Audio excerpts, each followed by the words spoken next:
All right. Hello, welcome, good evening. My name's Levi Fuller. I manage the artist residency programs here at Jack Straw Cultural Center. Thanks for joining us in person or from wherever you are joining us. We do want to begin by acknowledging that we're meeting on the lands of the Duwamish, Suquamish, and Muckleshoot nations and other Coast Salish peoples, past and present. The staff, board, and artists of Jack Straw acknowledge that we're living, creating, working, and playing on the traditional land of the first people of Seattle and the Salish Sea, and we honor them and the land itself with deep gratitude. The presentation you're about to enjoy is part of Humanities Washington's Speakers Bureau program. We actually worked with them to develop a series of 4 talks, one a month, featuring different alumni from our writers program residency, who are all part of the Speakers Bureau roster this year. So, Humanities Washington is a nonprofit dedicated to sparking conversation and critical thinking, and it provides many other cultural programs to hundreds of thousands of people throughout Washington each year. They get support from the National Endowment for the Humanities, the Washington Secretary of State, the Thomas S. Foley Institute for Public Policy and Public Service at Washington State University, and private donors, and you can learn more about them at their website, humanities.org, to find other events like these, like this. I do want to mention the next in our series, March 13th, which is a Friday, 4 weeks from tomorrow. Daniel Atkinson, who is a Jack Straw writer, will be presenting The Vanguard Generation, African American Artists, 1880 to 1918. And then April 9th, for Poetry Month, we have Claudia Castro-Luna, who is our current curator of our writers program. She'll be presenting Green Expectations, a poetry workshop.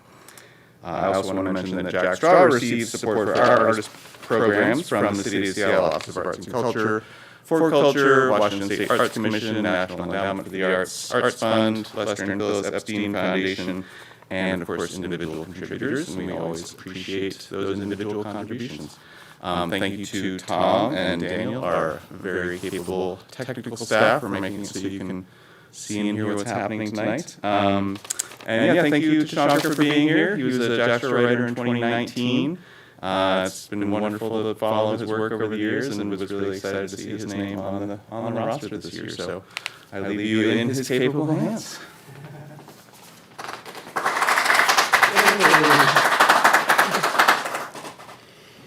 Good evening, everybody. It's good to see all of you. And I am going to endeavor in the next 35 to 40 minutes to kind of give you a framework around tech and maybe ask some different questions about tech. I want to ask first and foremost, how tech savvy are you all? I actually know some of you. Would you consider yourself tech savvy? Would you consider yourself sort of in the middle or not at all? Yeah? So I'm seeing some like in the middle-ish kind of. Okay, all right. We can rock and roll with that. So let's start with me. Why am I even here talking to you about tech? I'm of course a Jack Straw fellow formerly, and a writer and a poet. Also an immigrant, but one thing that happens in my other career is that I have been a tech attorney. On the very first day of my career, back in 2001, I started working for Microsoft and Valve and Amazon and a lot of startups. And so I've really seen over the past quarter century, crazy to say, right?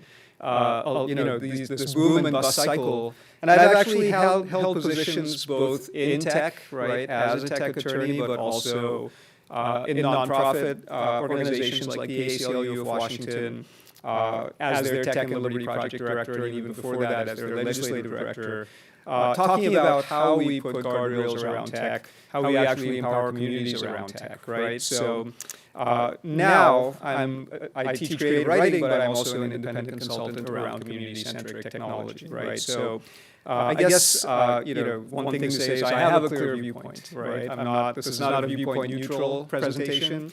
You don't have to agree with me. We'll have time at the end to sort of talk about things that you're interested in getting deeper on, and I'm very, very happy to dive into a debate around anything, any and everything I say. So what am I hoping to do? This is a fairly ambitious presentation. We'll move fairly quickly through some parts of it because This is actually designed to be a longer presentation. Don't get overwhelmed with the slides. There's a lot of information on them.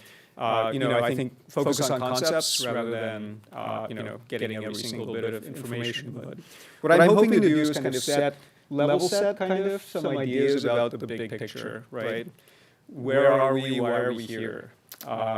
And also some basic ideas around tech systems and the narratives around them, right? We see a lot of ads, we hear narratives in the news every day because the news, the news about the world is also the news about tech nowadays, right? It's setting that much of our future. So we'll talk about those narratives a little bit. And then we'll look back in history, right? Connecting it to the impact of tech on historically, structurally marginalized communities, right? Which is always a thing. It's been a thing for a long time, but we rarely talk about it, right? We rarely make those connections. And we'll bring that forward to the present, right? What's happening now. Unfortunately, largely the news is not good. Tech tends to be unaccountable and biased, right? There's a lot of concentration of power in the sector and largely not a lot of mechanisms by which communities can have tech happen for them rather than happen to them. And the last segments are future-facing, right? We'll look at kind of a bunch of examples, what's happening now, what have we tried in terms of regulation, legislation, litigation, right? As an attorney, I'm always interested in those things. And how can we reimagine our roles, right, in a space moving towards equitable tech? And we'll have a little bit of time at the end for some Q&A. So the big picture, right? We didn't get the videos to work, unfortunately. I'm sorry, folks, streaming online.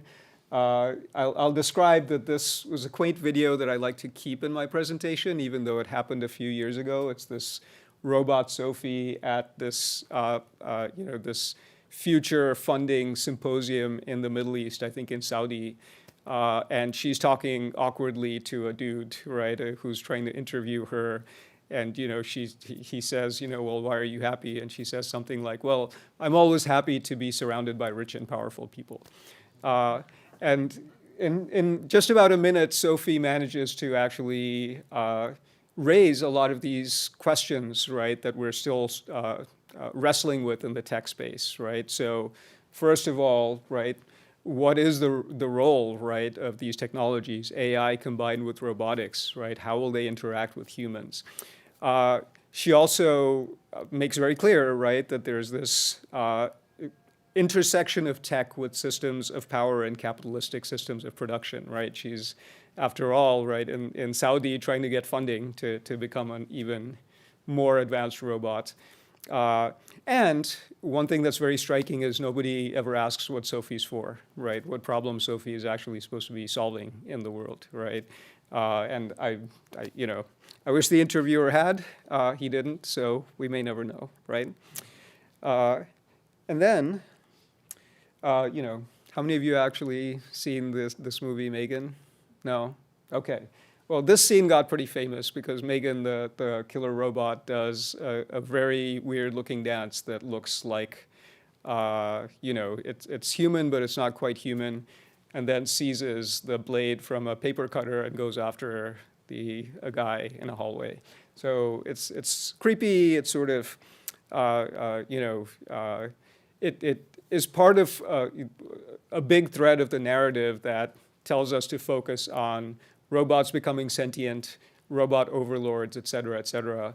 Not unfounded questions, but largely I argue these are red herrings, right? Because tech is actually doing a lot of damage through its bias in our society right now, right? And so I'm arguing that we should focus maybe on some of that. So a series of quotes, right? So this guy, Klaus Schwab from the World Economic Forum, talks about the fourth industrial revolution, right? This is just a paraphrase of the moment that we're in. And the third revolution was the computer revolution, right? Before that, the industrial revolution. Before that, the agrarian revolution. Here, we have internet everywhere, lots of sensors, lots of data collection, AI and machine learning on top of that, and all of these breakthroughs in tons of areas from gene sequencing, nanotech, renewables, quantum computing, all of these are fused, right, and interact across physical, digital, and biological domains. And what happens, right? We have a fundamentally different space. And the promise is that this is supposed to solve a lot of our problems, right, as a society.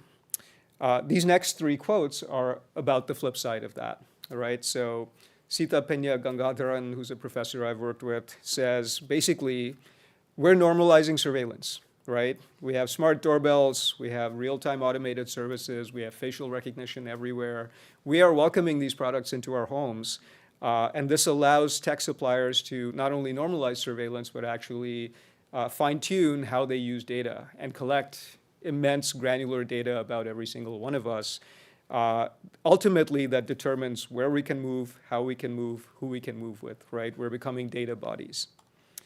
Rua Benjamin takes this a step further and says, these are rusty value judgments embedded in shiny new systems, right? So these zeros and ones could deepen the divides between haves and have-nots.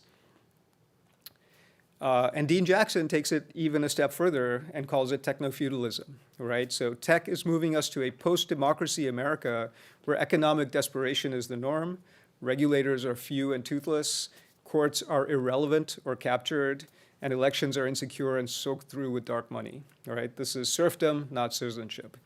And Media Justice helpfully describes techno-feudalism as the accumulation of economic and political power to tech companies and their wealthy owners.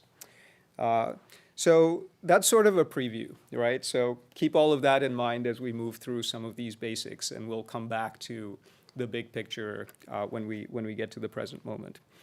But to just name, right, this tech narrative that we see all the time, right? If you've ever turned on a TV in the last 20 years, you've seen this narrative somewhere, right? That technology is inevitable, right? That we need technology to fix our problems.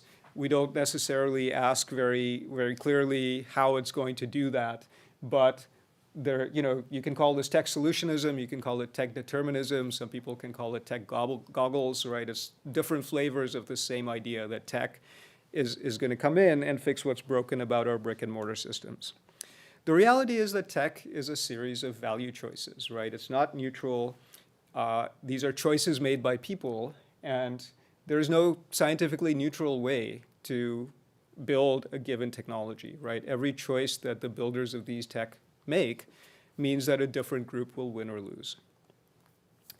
And these flawed tools are then released into a context of structural inequity, right? Which are systems of privilege that are embedded in all of our systems, whether it's banking, education, healthcare, media, all the systems we'll look at around specific AI tools that are causing challenges based on the biased data that already exists in those systems, right? And this means technologies have a differential impact on communities, right? So the power structure around tech matters. And if there's one thing I want you to take away from this presentation, it's probably that I would like this to be a conversation about power and not about progress, right? This is really not about whether we want to go forward or backwards, whether we're against innovation or for innovation. This is really about what's the power structure around tech and what is it there to do? Whose interest is it there to serve? To take a step back and talk about data for a sec, right? We all hemorrhage data. Everyone gives away data, right? You just have to give away data to live. Phones, websites, transportation, moving around in the world. This is how AI learns. And of course, when I first started talking about this 10 years ago, everyone's eyes sort of glazed over. They wondered what was happening. Now everyone knows, right? That what we have is the aggregation of massive amounts of data that is fed into machine learning tools, right? These are algorithms that actually change as the algorithm absorbs data, right? So it changes the way it makes decisions. Even the person that built the algorithm now does not know how the algorithm is making decisions.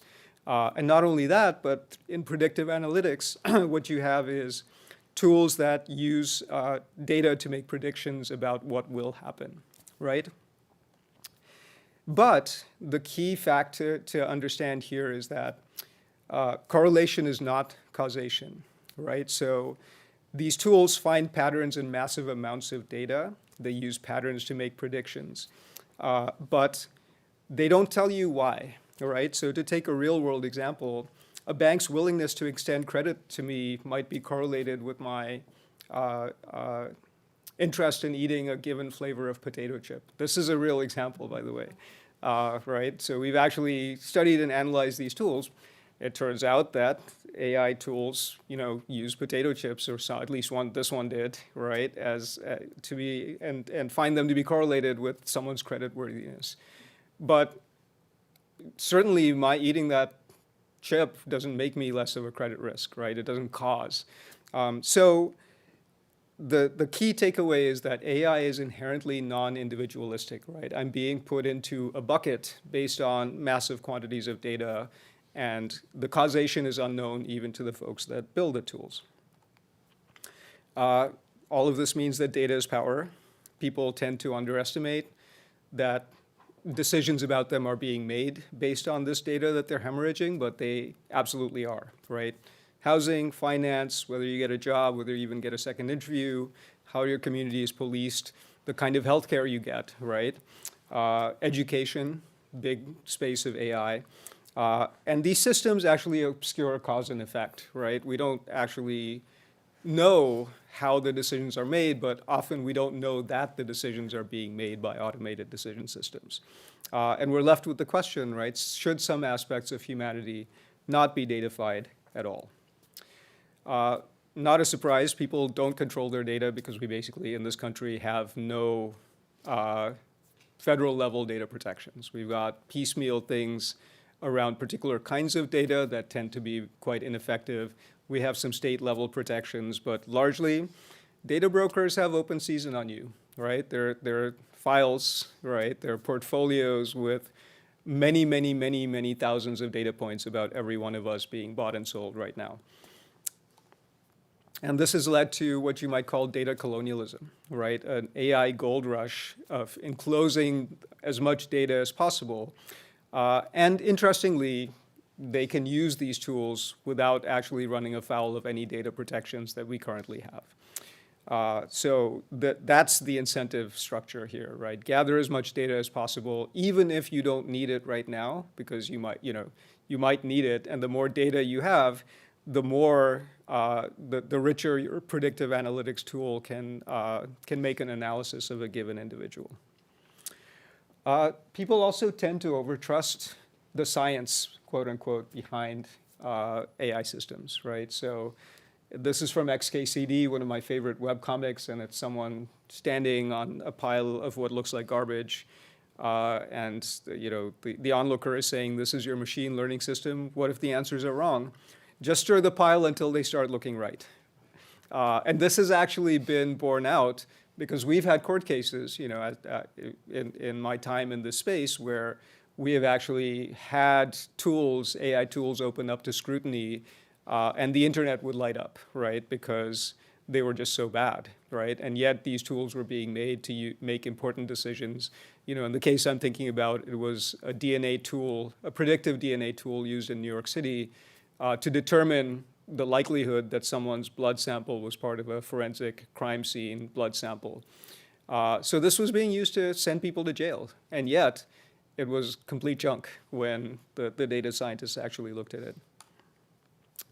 There's a move fast and break stuff approach. You've probably heard of this, because now, in contrast to 10 years ago when I started talking about this, the tech overlords have kind of shown their true colors, right?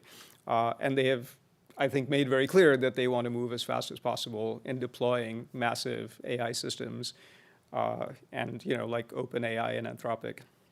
And rarely do we talk about purpose, rarely do we talk about safeguards, right? You'll see even now that both OpenAI and Anthropic have invested billions of dollars in super PACs that are now arguing for different flavors of regulation, but largely both of them want to be able to floor the gas and move ahead. Impacted communities usually don't look like the people building these systems, right? And critically from this slide, I would say the most important piece is that there's just no opportunity to say no, right? That largely these systems are deployed onto communities that never asked for them in the first place. And this sort of, and I know this is all quite abstract, we're getting to examples, but these are the patterns that I see, right? We skip over the questions of how we define the problem, who it's for, why we're building the tech. Sometimes we put a human in the loop, but that's usually a false sense of security because the human tends to defer to the decision-making of the AI tool. The safeguards may not work. As we'll see a little down the presentation, the bias may also be unfixable. And ultimately, we end up with tools that entrench structural integrity. So a very brief look back at history in this space. Malkia Cyril from what's now called Media Justice talks about, from colonial times to now, surveillance technologies have been used to separate the citizen from the slave, to protect the citizen from the slave. I look at surveillance technology in this look back at history, but you can actually draw this thread back through any, whether it's medical technology, for example, education, right? Technologies in these spaces have been used differentially. Stan Shikuma, a great activist here in town, talks about this quote from a survivor of the Japanese-American incarceration who said, "My face was my crime." This could also have been said last week, by a black woman in Minnesota who was, arrested while she was grocery shopping with her kids in the car, right? Her face was her crime in that case, right? She was suspected of not being a citizen, perhaps being illegally in the country. And in that case, ICE had both face surveillance tools and a back end that connected it to essentially an AI deportation system that the company Palantir is building, right? So imagine a country where if your face is your crime and facial recognition with a threat assessment back end that's powered by unreliable AI is out there, right, on the streets. This is not conjecture, it actually is happening. Long history, right? Whoever it is that is structurally, historically marginalized, if you name a community in that space, I will almost guarantee you I can find you an example of disproportionate, suspicionless surveillance. All of these groups, right? The black community in particular, black freedom fighters were targeted, right? You see some of the names here, MLK, Malcolm X, Jesse Jackson. The technologies of the day, infiltration, bugging, photography, physical trailing, even the fake news of the day, which was fake letters purportedly from one leader to another to foment dissent, and extensive domestic spying by the NSA. That's why we got FISA, right? This set of protections that ended up being fairly weak. And unfortunately, what we saw post 9/11 is that even those weak protections were transgressed. Religious minorities as well. Celebrated example in New York City of suspicionless surveillance of the Muslim community, also using license plate readers, which were supposed to be for parking purposes, right? There was mission creep. They used this tool to track the comings and goings of this community suspicionlessly, and ultimately found not a single terrorist or connection to a terrorist organization. So, these historic issues of targeting and mission creep, failure of safeguards, right, they have been going on for a very long time, right? So even in the last decade to 20 years, you see this long list, right? Baltimore, Memphis, Chicago. The systems become more sophisticated, right? So in Chicago, we've moved to predictive policing systems, right, that purport to tell you where crime is going to happen. But unfortunately, right, they are based on dirty data that is largely based on which communities have been over-policed in the past. And so you get into this technology targeting cycle. It's worth noting that a dark chapter of our past is also rearing its ugly head again, right? These are phrenological diagrams from, maybe 120 plus years ago, right? So there was a big movement to try to figure out if you were deceitful, right, due to your chin, the shape of your chin, or if you had a deceitful eye or a mouth or a head, right? This was completely debunked as being complete junk, right? But we now have a revival of phrenological AI, right? Which is AI that purports to make these exact same determinations based on people's physical features, facial expressions, et cetera, right? So does my facial expression determine if I'm angry? Does it determine if I have terroristic tendencies? And there are actually airports that, right now where facial recognition with phrenological AI has been sold and has been deployed, right, just on people walking around in the airports. So, the more things change, the more they stay the same. So that brings us to the present.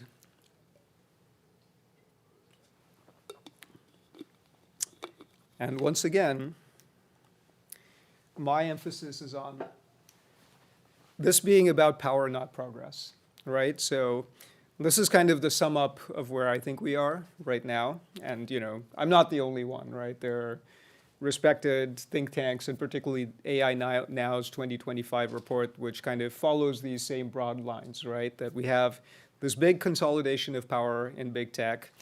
They get power through surveillance apparatus, monopoly power and control, and global digital infrastructures. We also now see an open alliance between right-wing leaders and tech oligarchs. And those energies have been directed towards dismantling government and democratic institutions, all right? And we have, as we've already discussed, quite a bit of surveillance and AI-enabled social control. Capitalism, data colonialism, and AI has tended to be a fairly toxic confluence, right? These things have gone together, and we've ended up with these error-laden, biased, inaccurate, and dysfunctional systems, right? Even for the things that they say that they're supposed to be doing, they're usually not doing them very well.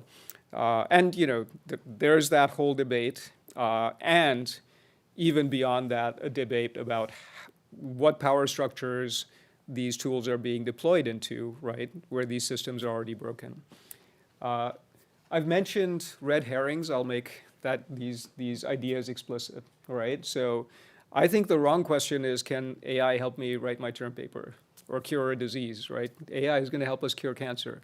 I mean, maybe, but there's questions about that too, because we also seem to be de-skilling doctors and defunding research because AI is making an incursion into the medical space. But be that as it may, I don't even think that's the question, right? I think the question is, given the power structures around AI and what we know from the past, who will win and who will lose in our rush to deploy AI? Or, alternatively, for whose benefit is AI? Is it worth the cost to democracy, environment, creativity, humanity, and marginalized communities? And I've named off some of my favorite other red herrings, right? There's an interview in the New York Times where, it was completely classic, right? The interviewer said, well, let's start with the positive, and sort of reeled off the tech innovation narrative, and then said, let's talk about robot consciousness, right? I think this was with the CEO of Anthropic, and boy, how happy he was to talk about robot consciousness for the entire time, right, that they were talking, because he didn't have to talk about those two questions in bold, right? Similar, right, we've talked about tech goggles, tech determinism, the AGI singularity, another one of my favorite red herrings, right? So this is the artificial general intelligence, right? An AI that can basically do anything a human can do, right? Can act autonomously. We've been told that the AI singularity is coming next week for about the past, probably since the 80s, I would say, right? Hasn't happened yet. Maybe it'll happen, maybe it won't, but some of these other impacts are happening right now. And then the AI arms race in geopolitics, right? If we don't build this AI, this military AI or this AI weapon, China's going to do it, and we're going to fall behind. This is largely the rhetoric in the Trump plan around AI, right? Which is basically American leadership in AI, and particularly AI weapons. This is a pretty good summation also of kind of, where we are. I mentioned this report. Great reading for anybody that's interested, even if you just look at the executive summary, right? So displacing grounded expertise is you could also call it de-skilling, right? That AI tends to parachute in to establish social problems and displace the expertise of people already working on these problems. We had an example here in Seattle, right? Bruce Harrell created a tech task force to deal with homelessness with great hoopla, and put tech people that had never worked with homeless people in their lives on this committee, and predictably nothing happened, right? I don't think we even heard about it after the committee was formed with great hoopla and a press release. AI also obscures systemic issues, right? And justifies austerity measures. Of course, in the worker space, AI benefits accrue to companies, right? They don't accrue to workers, and that's, and they certainly don't accrue to us outside these companies. AI is coercive, right? Violates rights, undermines due process, and then very specific kinds of issues with large generative AI models: leaks, security flaws, hallucinations. You've probably heard a lot about that. Bias and discrimination, and then things like emotion and physiognomy recognition. I'll briefly touch on bias. I don't want to get too technical about it, but it's a term we see a lot, so I think it's a good one to understand, right? I've really kind of dropped using the term bias in the context of these technologies, just because I think bias actually presupposes that there's anything neutral, and there really isn't, right? There are dozens of definitions of bias and fairness. There's internet videos where you can literally, I think there's a Princeton professor, Shankar Narayan, who talks about, is it like 52 definitions of bias in tech, right? So I prefer to ask, right, like, what question are we asking the tool to solve, right? Who makes that decision? Within the design of the tech, right, the attributes, the data sets that you take account of will alter your winners and losers. The quality of the data will alter your winners and losers. And the implementation, again, is within power structures, right? So ultimately, right, asking the purpose of this tool is really where I would like to see this discussion go. Back in the day, when we thought about machine learning or older statistical models, right, we moved from basically a statistically based model to a risk needs responsivity framework, right? So we actually thought about interventions in the criminal justice system rather than static prescriptions based on someone's criminal history. We made that progress, and then AI tools in the criminal justice system came along and dragged us right back, right? So these tools, for example, would much rather answer the question of whether a person statically standing in front of a judge is likely to recidivate based on their criminal history, as opposed to what interventions could we actually put in place to allow this person to succeed and stay out of the criminal justice system, right? Those are two very different questions, but my observation is we only build tools for the first one, right? Because that's where the money is, it's easier, it's also, it creates this perverse set of incentives for the designers of these tools to essentially over-incarcerate, right? Because they would rather see more people jailed and not commit crimes, which is a testament to the success of their tool, than to allow people out, right? Even if they're not likely to recidivate. I'll move quickly over these slides. This is a little bit of a deeper dive into how these AI tools can replicate this bias, and these are really about policing tools, right? Tools in the criminal system, but data replicates inequity, unsurprisingly, right? The black box also just makes it hard to challenge the inequity, right? Because it's a black box. These technologies are proprietary. If you have a biased tool, you take it from one jurisdiction to the next, that usually doesn't work well either, right? If you have data from one jurisdiction, often this tool might be plucked and set down in a different jurisdiction with predictably not good results.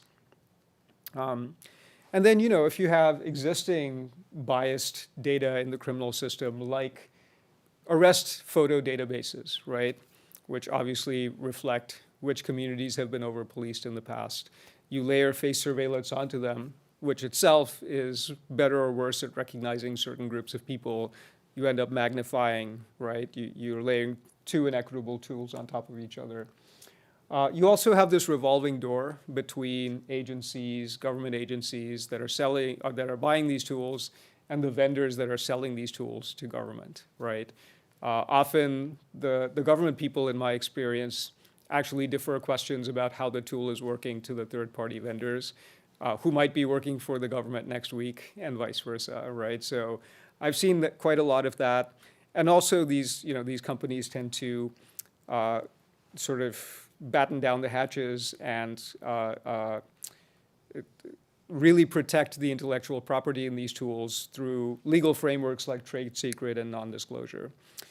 And it's tough to fix bias, right? It's almost impossible to design a tool so that everybody wins, right? But we are not making those decisions. I call it the technology targeting cycle, right? Over-policing, scrutiny, tools based on that data. The tool actually points back to that same community that then gets over-policed and scrutinized and under-resourced, and the cycle continues. So where are we now?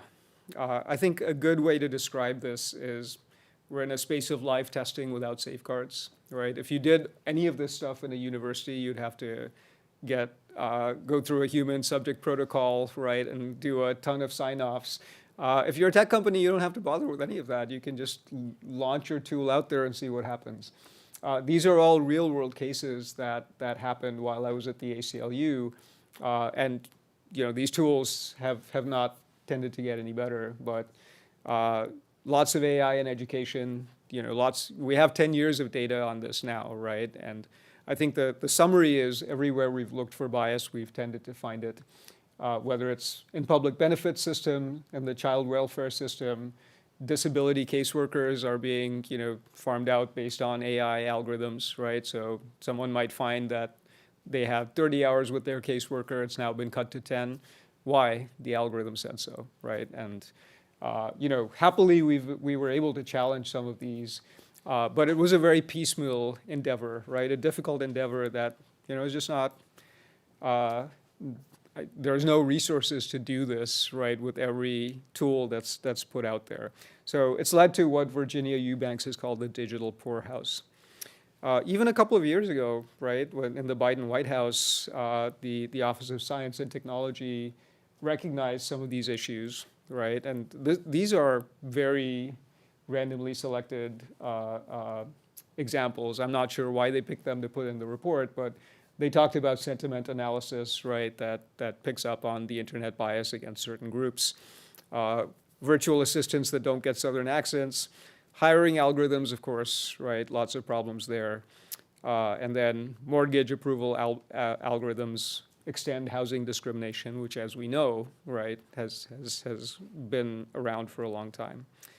No video here, but not only are robots replacing fast food workers, but there's a host of other issues in the labor space, right? The biggest one being that we just have no plan for the workers displaced directly by AI, right? So not just fry workers replaced by robots, but actually, maybe you saw the roller coaster, the stock market went on last week.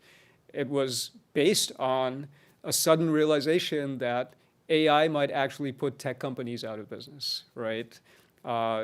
Apparently, nobody had thought of this before, right? And so we had a little dip. We've kind of regained our confidence slightly since then, but worker displacement is a real thing, and I don't think there isn't really a plan, right?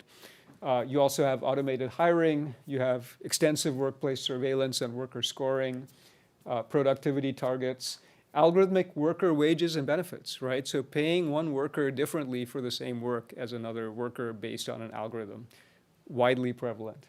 And of course, the tech companies themselves, union busting has been a thing for quite some time. Workers are training AI to replace them, right? So when you use a chatbot at work, this is exactly what you're doing, right? Ironically enough, you think that you're coming out ahead. I assure you that you are not. This was also a video of an artist talking about his intellectual property being appropriated for these tools. Facial recognition, again, not very good at recognizing black people. This is a story about a pregnant woman who was arrested based on, police came to her door, broke it down, arrested her, detained her for something like a day based on a bad facial recognition match. I won't go through details of the criminal system, but suffice it to say that from front to back in the criminal system, we have wholesale embraced predictive AI tools.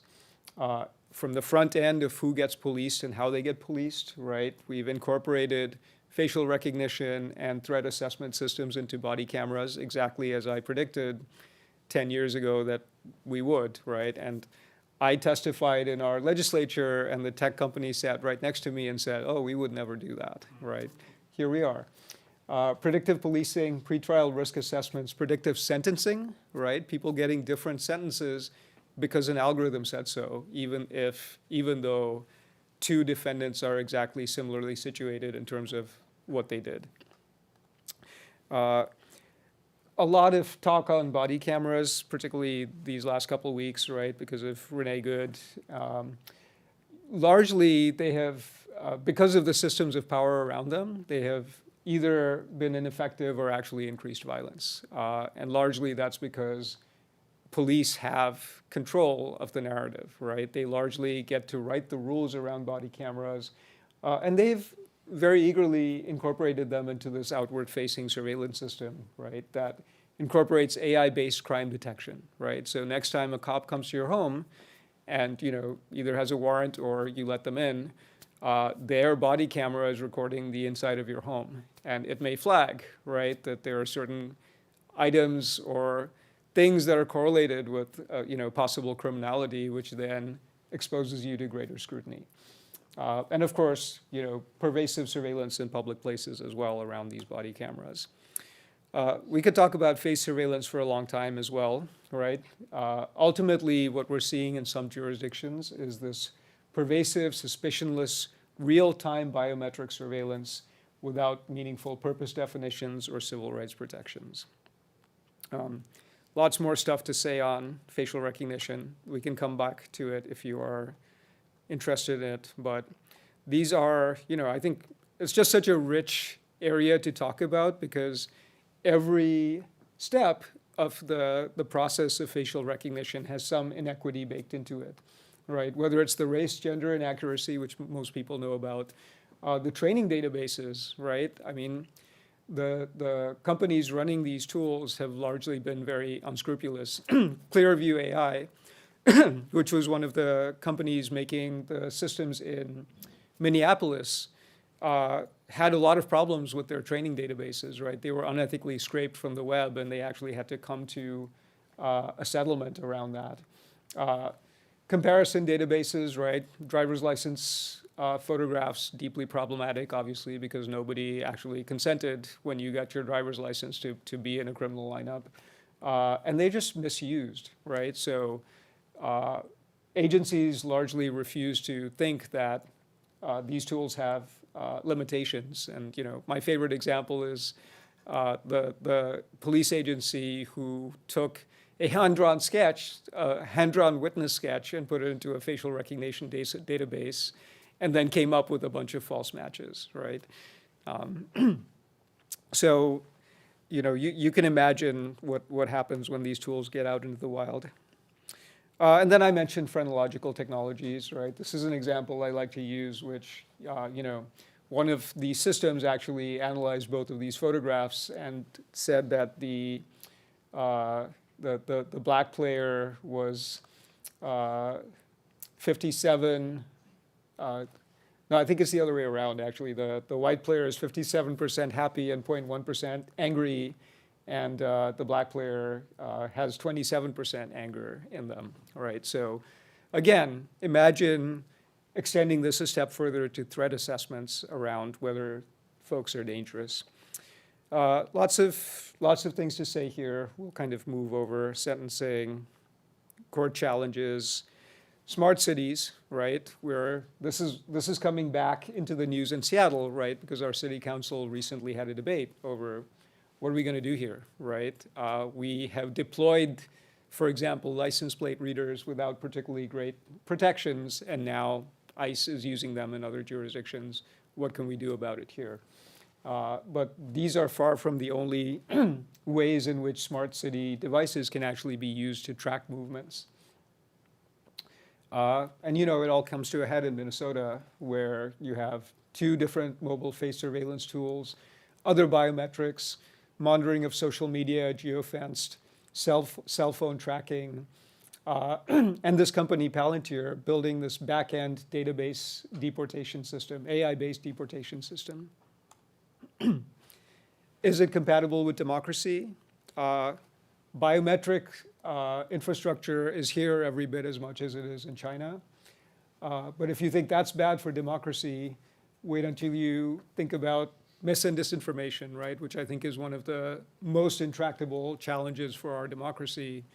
We haven't really done a very good job of trying to figure out where do we go with with combating, particularly the surveillance advertising model, right? That where people online are essentially put into a rabbit hole of more and more extreme content, right? There are really no safeguards around that. CareBots, we'll move over the healthcare stuff so we can get to what we've tried, right? And so this is sort of the conclusion. In the big picture, what I'd like to say is that tech is a part of the structures of power it's deployed into, right? So to me, it's neither here nor there to say, in some perfect world, this tech could cure cancer, right? Or this tech could help police, or, et cetera, because that's not the world we're living in, right? We're living in a structurally inequitable world. And so in order to tackle these issues, right, we need to change the distribution of power around tech, right, so that it's not happening to us. What hasn't worked is self-governance, right? So all of these ethics committees, I've been involved in them for a long time, and even some of these legislative task forces, I've been appointed to them, largely have resulted in industry capture, right? They haven't done very much to move the needle on protections around AI. I don't think they're a good use of time. Federally, we just don't have a lot of protections, right? We don't have overarching legislation on data privacy, AI accountability. I noted tech companies are forming super PACs. Right now, they're rushing to roll back protections, right? So AI industrial policy, right, which is financial and regulatory support for expanding AI, is the counterpoint to regulation. The Trump administration is pushing basically for federal preemption, so states won't even be able to enact their own stronger protections. And they're doing a little bit of enforcement on antitrust, but that doesn't really strike at the root of power, right? They're actually mostly concerned about conservative commentators and conservatives being censored on some of these platforms. And even the EU is kind of going backwards. We had a little bit of something in the Biden administration around AI, but largely lip service, now defunct. Same goes for data surveillance under the Biden administration, also now defunct. And a lot of scattershot state efforts, right? So we've got some on data privacy, some on algorithmic accountability, right? Some on surveillance, a little bit on data centers, quite a lot on deepfakes, actually. So this seems to be the one area that people can really get their minds around, right? That, oh my God, deepfake porn, and oh my God, deepfake electoral disinformation, we're gonna get behind that, or we're gonna get against that. So a lot of activity there, scattershot, and I would argue largely ineffective legislation at the state level. Some good progress on surveillance technologies at the local level, because of course surveillance is more of a local phenomenon. And so we've had some success in Washington there. But data and AI, right, are bigger picture issues than surveillance technologies, and those have proven very challenging at the local level. Uh, Lots to say about Europe. I'll say very briefly that, they're ahead of the U.S., but even their approach is largely based on this sort of distinction between high risk and low risk. But it's largely designed for AI to roll out, and they're very much a part of this sort of geopolitical competition with China and the U.S. as well. The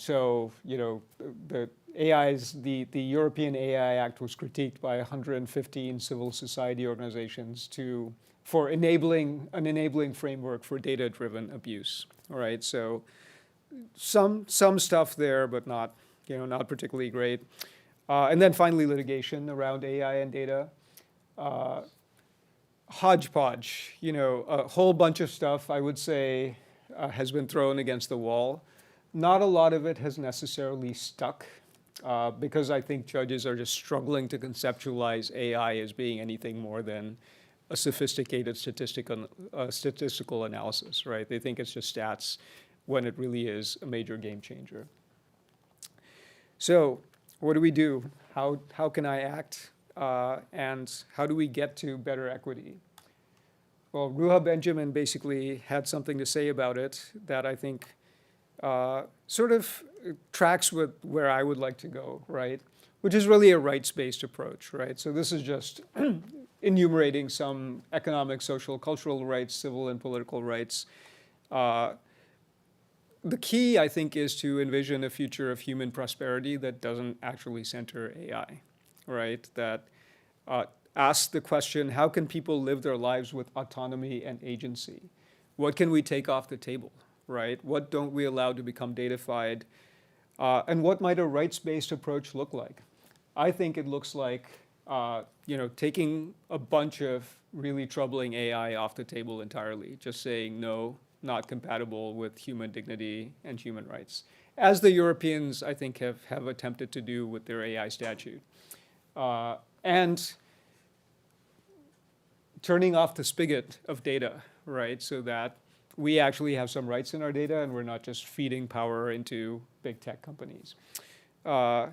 So very briefly, I've put together several policy menus, right? So things that you could take off the table: phrenological stuff, emotional detection, social scoring, prices and wages set by algorithms, health insurance claims denied or accepted by algorithms, school stuff, very low-hanging fruit, and of course the deep fake stuff, which everyone hates anyway. So I think that's probably going to happen. More sophisticated tools, antitrust. We talked a little bit about maybe break up these platforms, right? Because they do integrate many aspects of their businesses in ways that are anti-competitive. That's a bipartisan way to go. Ban surveillance advertising, right? This whole model of basically tailoring the internet to you and allowing more and more extreme content based on that. Regulating platforms as common carriers seems like a no-brainer to me, right? You can't live without the internet. If railroads and telecoms are common carriers, some of these big tech companies sure as hell should be. And then, some of these others are in specific areas like worker, environmental protections, creating data commons, and maybe even funding public media. And, campaigns, right? Lots of low-hanging fruit, particularly around data centers, which I think now are, much in the spotlight. And, you have this super weird Florida governor's race where Ron DeSantis wants to limit data centers, and he's now got a black Republican challenger funded by big tech who doesn't want to limit data center growth, right? So very, very strange bedfellows there. Tech and labor rights, schools and education, and right now immigration, and finally critical infrastructure. I think these are places where we have campaign opportunities that can really resonate right now. You all know how to be activists, so I won't give you the primer on that.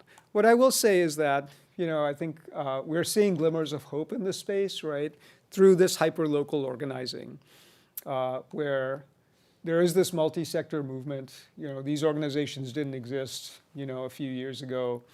And they are starting to get traction. And my hope is now that these tech companies are very clear in their intent, right, we may be able to push back a little bit more rapidly. So this is where I'll leave you, right? I have a set of different questions that I would like to ask about tech that leads with values, right? Not is tech good or is it bad? Again, it's about progress. It's about power and not progress. And the matrix of power within which tech is being deployed. Why are we doing this, right? What problem is this tech intended to solve? What are the impacts on humans? What rules? Who's in the room? Who gets to say no? And that's that. All right. And you can actually scan the QR code and let Humanities Washington know what you thought of the talk. But if there are any questions, folks, or if there are things that were interesting to you, thank you. Boy, that was a lot. I talked at you a lot, and I'm really curious to know. Yeah, please. Can you expand a little bit on you mentioned railroads and BNSF? Yeah. So, the bigger picture there is that I think we're at an inflection point like the ones that we were at in the period roughly from the late 1800s to the early 1900s, when we had, for example, the robber barons and the oil barons, right? And the telecoms, right? So there was, these entities where oligarchs were amassing quite a bit of power, right, based on their monopoly power over these systems. And there was, a period of public outcry of several years. And then we actually got some of our modern institutions out of this, right? So railroads, for example, were regulated as common carriers. Telecoms were regulated as common carriers. We actually got the FTC's founding statutes and the FCC's founding statutes out of that very movement, right, in the 1930s. And, we've been trying to actually shoehorn some of these tech companies into the not very good boxes that came out of those statutes in the 1930s, right? We've been arguing over net neutrality, for example, and whether these are more like whether they're more like just telephone service or whether they're something more special than that, whether they're more like common carriers, right? And this has actually been a political football that's gone back and forth, right, across administrations. But largely, what's very clear is we just need new rules that actually account for the fact that we are in we've skipped over 2 industrial revolutions, the computer revolution and now this 4th industrial revolution, without changing our statutes. And it's probably time to do that. Yeah, please. The word predictive kept coming up, and I always thought about AI in relationship to efficiency and the computer revolution. Yeah. Do that. But the idea of telling us the future, I find that to be perhaps more of the focus now, just from what you've said, than this efficiency model.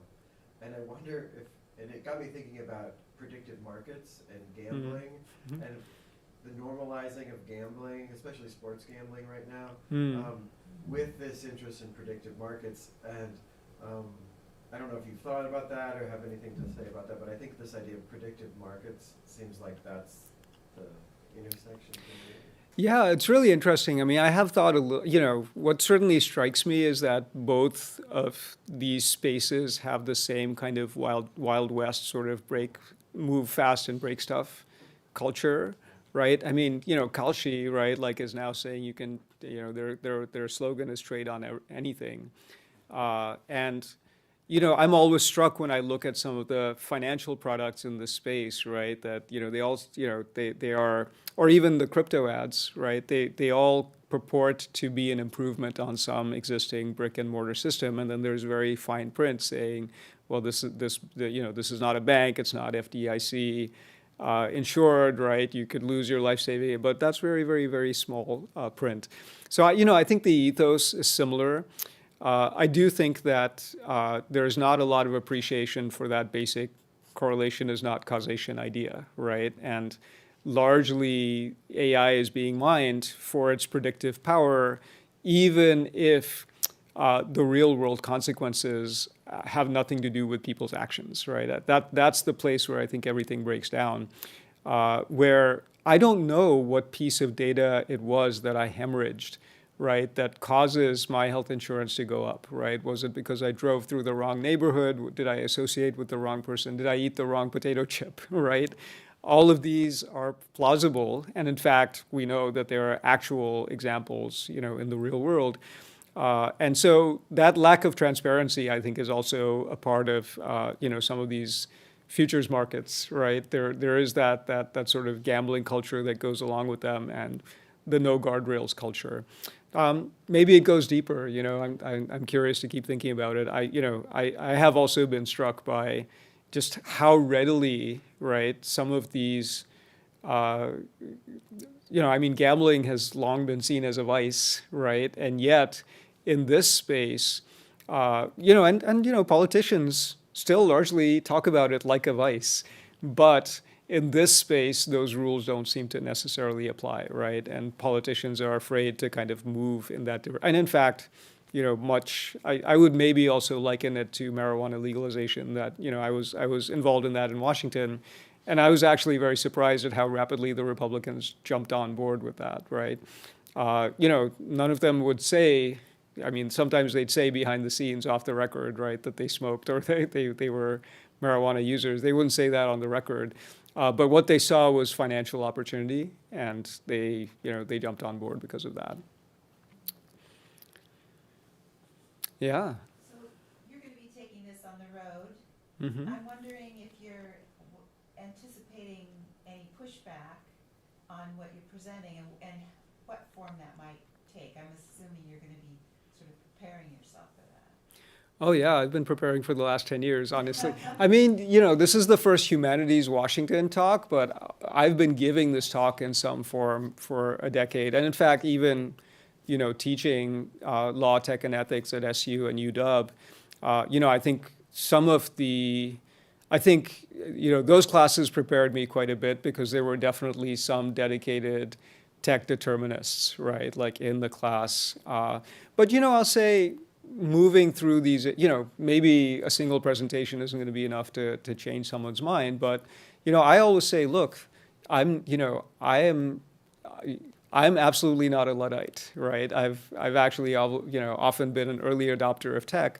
I'm just saying we need a better deal, right? Like, this isn't about tech good or tech bad. And so, let's talk about what those power structures look like. And I think, it's easier to get folks to focus once you realize you're actually talking about broken systems around tech, right? And that actually, I would love, right, better systems around tech that actually solve the problems that tech says it's going to solve, right? All of the sloganeering about innovation could actually be directed to solving real world problems. But part of the challenge is this entanglement with financial incentives and data colonialism, right? And so when you put those things together, you get, you get systems that often aren't actually geared towards the best outcomes. I mean, I think education is a great example of that. Medicine, we skipped over those slides, but that's probably another great example where we're actually ending up de-skilling the very professionals that we're relying on to solve these problems. And the AI that we're replacing them with has clear limitations that we already know about, and we're not making a plan for that gap. I have long debated folks about, and if someone's determined to wear tech goggles, that narrative is all around us in our society. I'm just pressure testing, right? I would like to ask, who is this going to benefit? And once you get into the nitty-gritty details of how some of these tools have actually operated, I think it's very difficult to argue back, right? That they are unequivocally a good thing or that we don't need to change anything. One first and then second. Okay, Well, go to I you was just first. gonna say that, information, more and more information is emerging about this, but it's more and more information. Your presentation was rich with information. That's a lot to receive until we personally experience it.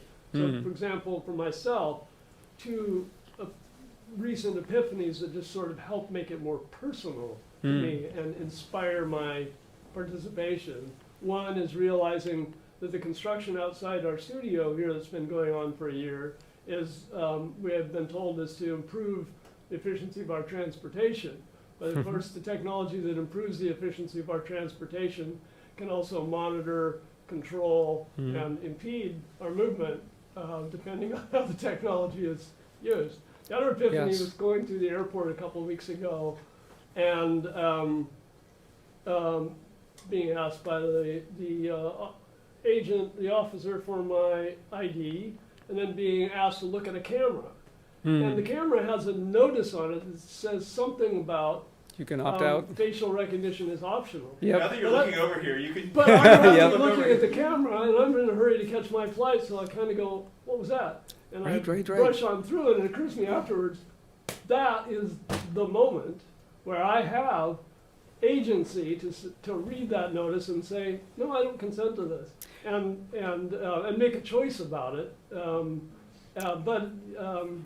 Yeah, you know, it never occurred to me before, so. Yeah, no, I appreciate that. I mean, I do opt out, right? But it really slows me down, and it makes me wonder if I'm opening myself to scrutiny that I don't need to be open to, right, in the airport. And so, that's not a great option either. In fact, we recently had this whole debate. There was there was activism among some of the local organizations around facial recognition at the Port of Seattle, at the airports, and they were actually able to get some protections. But the airlines are really pushing this as efficiency and convenience, right? Like, you won't need a boarding pass anymore, you can just board with your face. And of course, the people that choose to protect their privacy, right, are going to be the ones that are penalized by slowing everybody down, and they're inviting scrutiny on themselves. So I think those anecdotes are really powerful, and I have to confess, I was going to go through this entire deck and winnow it down, and then I got whatever crud has been going around, and it's been, as you can tell, I'm a little bit throaty still. But I think it is, what I'd like to do partly is actually incorporate some of my own personal experiences with the tech industry, right, over the last 25 years, having been on the other side of these spaces. I almost feel like I've internalized these narratives because I've just heard them so much. And what I've also seen is just how effective they are with lawmakers, right? I mean, I think everybody really believed the facial recognition folks 10 years ago when they said, oh, well, we would never do that, right? This is really just to, serve justice, right, and allow for people to have some confidence that their interactions with cops will be better. And yet, that when we've studied that, the impact of these cameras, that really hasn't happened. So there's, I would like to highlight some of that personal experience and the gap between, reality and promise and narrative. Yeah. I know most of your talk was focused sort of locally or within the United States. Given more time and maybe a sequel, is there something in which AI and global human rights are, things are happening globally that may not be coming up in the U.S. in the same way that's worth addressing? Yeah, absolutely. I mean, like I said, I think that even if the European regulators aren't necessarily going as far as we would like, I think, some good things have happened in Europe, and in particular, taking some particular AI off the table, which I think has been the result of a lot of grassroots activism. But, one thing that I've said that we need to do here is actually build bridges with activists in other countries. I think, one specific area that I think we really need to do that is misinformation and disinformation as it relates to elections. I think in other countries, I mean, like I said, there isn't a major democracy left that hasn't had the results of an election altered because of misinformation and disinformation. And activists are actually finding really creative ways to fight back on that at the hyper-local level. And there's actually a great book that came out about this. I think it was just called Disinformation, Misinformation, and Democracy. And it's essentially a series of essays. I really like it because a number of the essays are from abroad and they highlight, tactics. But I think that's also happening, for example, in the tech workers movement, right, where tech workers from here and tech workers abroad are actually meeting much more frequently to be able to hash out strategies. So yeah, I think there's a lot going on there. And you mentioned global human rights, very much of a kind of, the kind of economic, social, political rights and civil and political rights that I mentioned earlier, right? Those tropes are taken directly from that movement. There are, I haven't been in that loop for a few years, but there is a lot of activity going on in this space that I think is worth tracking. We tend to think, of course, our legislators and judges tend to not want to look outside the borders of the U.S., but that doesn't mean we can't bring creative activism from other places. Levi. Not to ask you to get too predictive, but so to speak. I don't know. How do you feel like all of these things at the end? Like I keep thinking about like what can we do, what can be done? Where do we go from here? How and also like it's clear we're in a moment of backlash and kind of heading into a moment where there's a lot of change possible. Like how optimistic are you about the potential? Not necessarily next year, but in 2, 4, 8 years. Even when people, like, a lot of this requires laws, right? And, like, even when they do get around to writing a law about tech, they usually have no idea what they're actually talking about. You get COSA, you get all this stuff around Section 230. Yeah. So, yeah, I don't know. How do you... That's a big question. Yeah, I mean, the thing that I think gives me some optimism is just the raw numbers, Like, I see it very consistently, both in audiences, and most of my audiences are much bigger than this one. And I mean, just sort of my informal math suggests that, and of course there's self-selection in who comes to hear me talk, but even when I talk at tech companies, right, like a lot of people in those spaces, tech workers are uncomfortable, and that's supplemented by polling. I just read something, a couple of days ago that basically said 80% of Americans are uncomfortable with AI, right? So that I see that ratio actually as having grown the more AI is forced on us, and particularly this recent, right? Like if you all are still using Gmail accounts, you probably saw the AI summarizer pop up, right? Guess what that also means has been happening, of course, it has been happening for quite some time, right? Your data is being mined by Google, right? They're not giving you an email account for free for their health. But now that AI summarizer has popped up and you can't opt out of it, people are uncomfortable with that, right? So sheer numbers gives me some hope. And also just the fact that, if not now, when, right? Like, it's very clear what the true colors of big tech are right now, right? They're, even the fig leaves of concessions towards equity that they had made during the Biden administration, they couldn't fall over themselves fast enough to revoke them in 2025, right? And I think that, people have seen that. And there are other opportunities. I think data centers are a huge opportunity because they're local, they're bipartisan, they're happening to rural communities in Republican districts, which is why you see Ron DeSantis jumping on that. Education, I think, is a big one because it's, again, a captive audience, and it's so bad, right? Like AI surveillance in schools and the outsourcing of literally every school function to some bad AI tool, right? Just because our school budgets are strapped. We have data now that just links this with really bad educational outcomes, but even more important, I think we've just got angry parents that don't want their kids to be surveilled. Things like that, I think, give me some hope that, things are getting bad enough that we need, that people see the need to push back more vocally. And, I hope you all will, right? Like, I think, where I was always able to succeed legislatively, I never had, the dollars that the tech lobbyists, when I was lobbying in Olympia, I saw tech lobbying go from one lobbyist for 5 companies to literally an army of lobbyists for each tech company down there. I never had those resources, but we were actually able to win quite a lot just through people power, right? Just by bringing people from communities down. And there are enough lawmakers, I think, that are discomfited and, at least at the time, weren't taking as much tech campaign money to be able to at least make a pushback. I actually think what worries me a little bit more, actually, is regulation that looks like regulation, but actually just rolls out the red carpet for tech, right? And I think that's what I've seen happen with a lot of these AI bills.